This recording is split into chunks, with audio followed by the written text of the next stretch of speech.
किताब की कहानी नंबर 2, शानदार भालू। एक गांव में 2 दोस्त रहते थे। एक बढ़ई था और एक दर्जी। दोनों ही दोस्त बड़े निकम्मे थे। निकम्मे यानी आलसी। हमेशा अपना काम दूसरे दिन पर टाल देना ही उनकी आदत थी।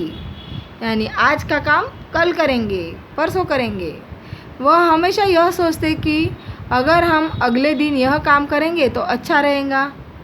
एक दिन दर्जी ने कहा, चलो दोस्त, कई छुट्टियां मनाने को चलते हैं।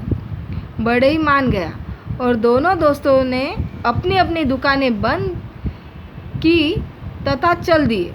अभी वह थोड़ी दूर भी न गए थे कि उन्हें एक बूढ़ी औरत मिली। वह औरत मधुमक्खियाँ पालती थी। उसने दर्जी से कहा, बेटा, अगर मैं एक डिब्बा शहद दूँ तो क्या तुम मेरे लिए एक नई पोशाक बना दोगे? दर्जी बोला, जैसे ही मैं घर आऊँगा आपकी पोशाक बनाने का काम शुरू कर दूँगा। अगर आपको बुरा ना लगे तो मुझे शहद पहले ही दे दो। बुढ़िया ने उसे शहद दे दिया। उसने क्या बोला दर्जी ने, आप मुझे पहले शहद दे दो, मैं आने के बाद आपको पोशाक सिला के दूंगा। तो बुढ़िया ने उसको कपड़े सिलाने के पहले ही शहद की बोतल दे दी। फिर दोनों दोस्त आगे चल दिए। जब वह एक छोटे से गांव से होकर निकले तो उन्होंने देखा कि गांव के लोग बहुत ही परेशान और डरे हुए हैं। पूछने पर पता चला कि यहाँ गांव के एक जंगल में भालू रहता है। यहाँ पास के एक जंगल में भालू रहता है, ये उनको दोनों को पता चला, जो अब तक बहुत से गांव वालों को मार चुका है। दर्जी बोला, हम तो किसी जानवर से नहीं डरते, इसमें डरना कैसा? एक बूढ़ा आदमी बोला, इसका मतलब तुम बहुत बड़े शिकारी हो। अगर तुम उस भालू की खाल ले आओ तो मैं तुम्हें 20 सोने के सिक्के दूंगा।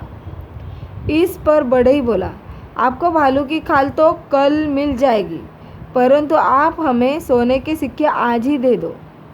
बूढ़े आदमी ने उसकी बात मान ली और उन्हें 20 सोने के सिक्के दे दिए। दोनों दोस्त जंगल पहुँचे। एकाएक उन्हें भालू की आवाज़ सुनाई दी और वह पेड़ के पीछे से बाहर आ गया। भालू कहाँ से आ गया? पेड़ के पीछे से बाहर आ गया। दर्जी ने फटाफट पेड़ पर चढ़ गया, परंतु भालू ने बढ़ई को पकड़ लिया। भालू ने बढ़ई को छोड़ दिया, पर शहद से भरा डिब्बा उठा लिया और चला गया। भालू के जाने के बाद दर्जी पेड़ से उतरकर उसने मित्र बढ़ई को पास पहुंचा। क्या भालू तुम्हारे कान में कुछ कह रहा था? दर्जी ने पूछा। बढ़ई बोला, भालू ने मेरे कान में कहा कि पहले भालू को मारो, फिर उसकी खाल लेकर जाना।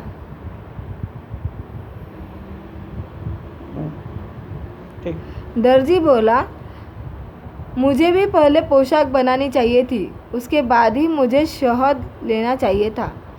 दोनों दोस्तों को अब समझ में आ गया कि भालू ने उन्हें अच्छा सबक सिखाया। बच्चों, इससे हमें क्या शिक्षा मिलती है? पहले काम फिर इनाम। कभी भी पहले अपना काम करना चाहिए, उसके बाद ही उसका इनाम या उसके बदले में जो अपने को मिलने वाला है वो लेना चाहिए।